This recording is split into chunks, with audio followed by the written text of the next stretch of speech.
For the most part, when it comes to the various Spongebob video games, developers mainly go down the route of making it a platform. Of course, there have been a few games that aren't platformers, like Atlantis SquarePantis or Boating Bash, but primarily the ones that are remembered the most are the platformers, whether they were good like Battle for Bikini Bottom, or really bad like Revenge of the Flying Dutchman. I still regret getting Hero Pants as a kid to this very day. Regrets aside, there is one non-platformer SpongeBob video game that a lot of people who played it fondly remember as one of the greats when it comes to SpongeBob's many video games. Of course, I am talking about SpongeBob Lights, Camera, Pants.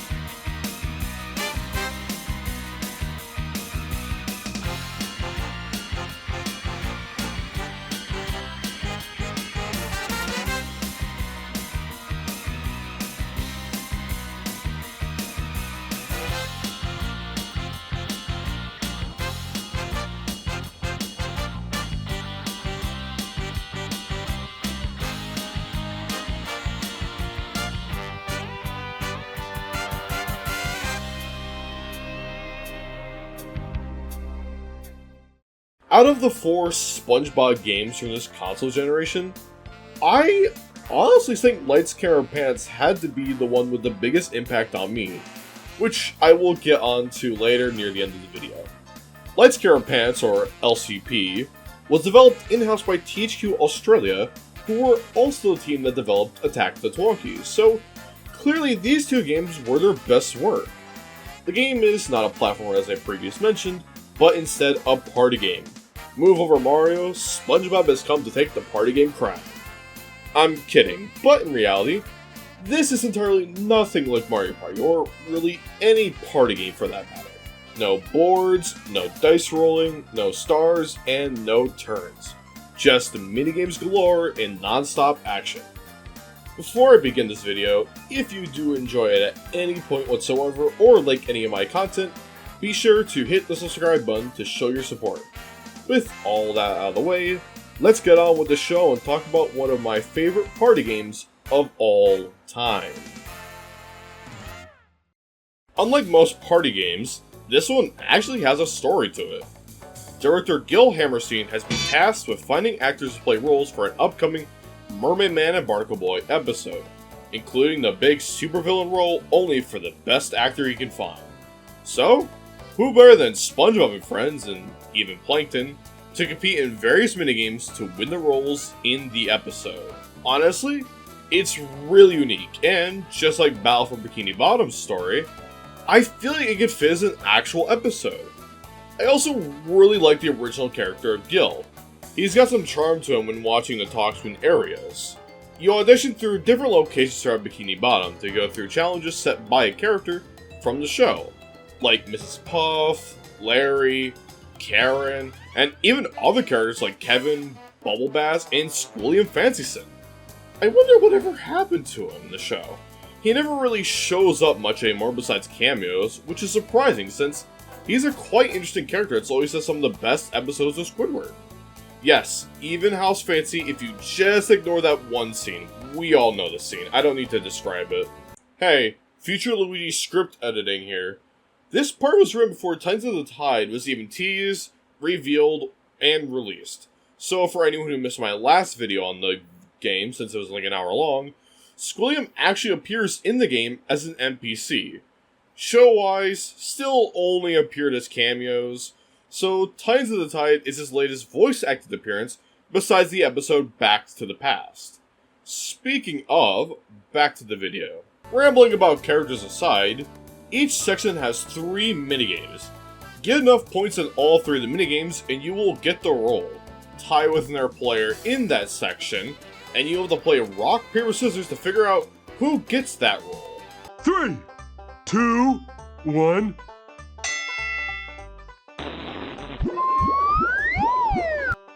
Rock, smash, and scissors. Each of the minigames is different, Some you will be in a free-for-all, but others will pair 2 people up for a 2v2. Other games will even get faster after some time passes. Honestly, a lot of them are really fun to play. Except for the soccer game. It is one of the most annoying ones to try and play. Aside from that, though, all the arcade games are fun in their own way. Some of my personal favorites are Flipping Out, Rock Bottom, and Jellyfish Jamboree. Once all the roles are filled in, and by the winning characters, the episode will play. You can see each part of the episode actually after completing that set area, but it will be out of order until the end of the campaign. What's even better is that all characters have unique dialogue as each role, meaning there are tons of combinations for funny outcomes. Now, while I usually talk about plots and my favorite parts of something like Mermaid Man thinking the orchestra is a football game, Barnacle Boy! Oh, what is it now? I'm trying to watch. Who's winning? What do you... Oh, look. I told you, it's a musical performance, not a football game. Ah, you're only saying that because your team's losing. Oh, no, jeez. Who scored? or the funny bits of the prison scene. Somehow I don't think this is the work of someone called Stanley. No, it doesn't sound like Stanley's style at all. Stanley Messy Messerson likes to make a mess. The Sand Stadium vanished too cleanly. Man Ray! Well, our second most arch nemesis. That's right, superheroes. It's me!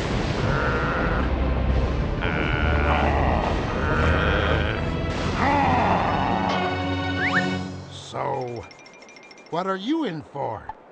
I got caught jaywalking. Would you believe it? I will admit, this video has been pushed off way too far from its original release plan, so I'm just going to shorten it, then explain my personal enjoyment for it. Plus, I feel like most of our reviews are just, I explain plot and barely add any opinions into it. But okay, enough yapping, time for some spark notes. The special episode plot is all about Mermaid Man and Barnacle Boy being framed from a crime that was committed by the Sneaky Hermit, whose plan is to steal all the buildings in Bikini Bottom. While the heroes fumble to find the Hermit, Man Ray and Dirty Bubble try to team up with the Sneaky Hermit, but get backstabbed as their secret bases are also taken. Once the duos work together, they chase the Hermit to downtown, and after some honestly funny shenanigans, Mermaid Man uses some pepper from the Krusty Krab to make the Hermit sneeze, which drops all the buildings. It's a simple and funny story, but the best part again is all the roles being filled with different characters depending on the performances in the minigames. Personal favorites, Patrick as the police officer, or Mr. Krabs as the waiter at the Krusty Krab. Breaker. What are you talking about? I didn't break anything. No, I was just saying... You've got a smart mouth. Maybe I should run you in. But you hate running. You've got a smart mouth, mister. Maybe I should... Officers, be on the lookout for Mermaid Man and Barnacle Boy in their invisible boatmobile. They are believed to be old and dangerous. Hello? Officer, have you seen Mermaid Man and Barnacle Boy? Have I seen what now?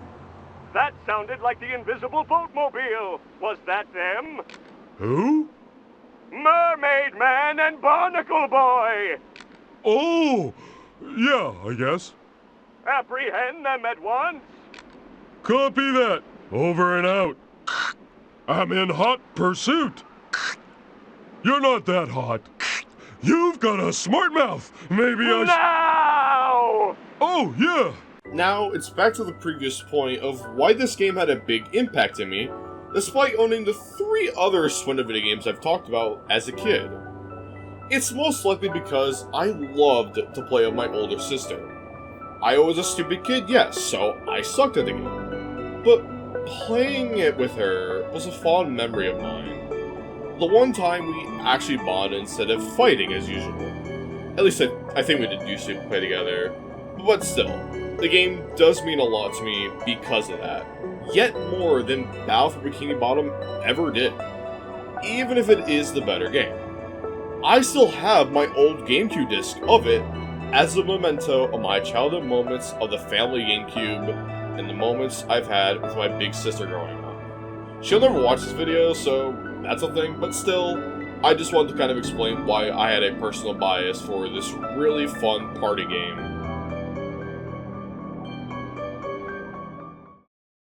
Okay, emotional moment out of the way.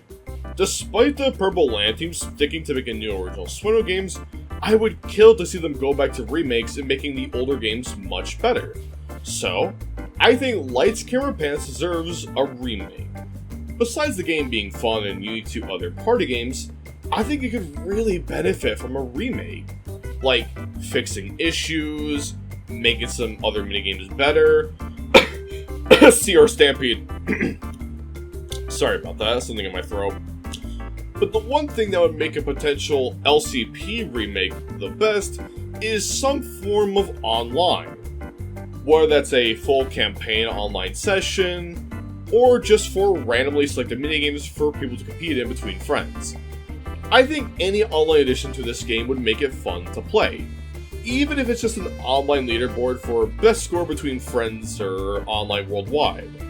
No matter how they do it, I'd love to see anything from SpongeBob's game catalog get a good remake. Well, almost, but you get my point.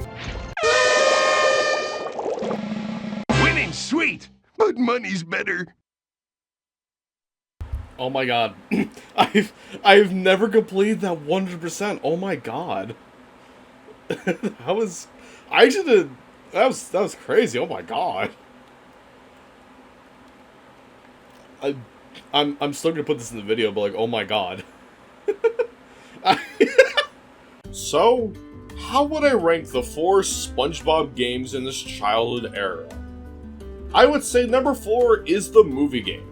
It's good, but it could just be too rough with the strict ring challenges and other missions, and needing a majority of the tokens is kind of annoying.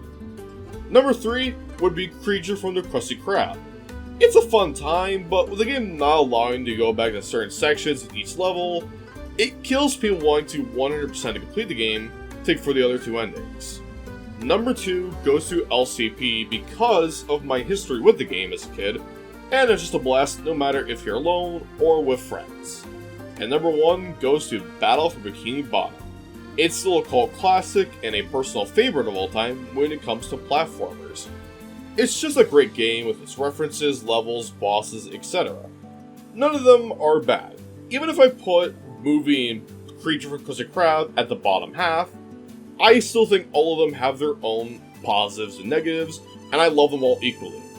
With that all being said though, that is how I would rank the 4 video games that I played the most from my childhood on the GameCube.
that's it.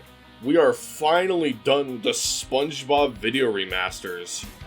Of course, as I said previously, the original videos will still be up for whatever reason if you want to rewatch them in their really bad quality, stuttering, and other issues. Since I am finally done remaking those old Swin'em videos, I might review another Swin'em game soon enough, maybe not, I don't know. I hope I did well improving my editing growth from that old crappy software I used to edit on. Like, Jesus, that was awful. And I will never use OpenShot again as long as I live.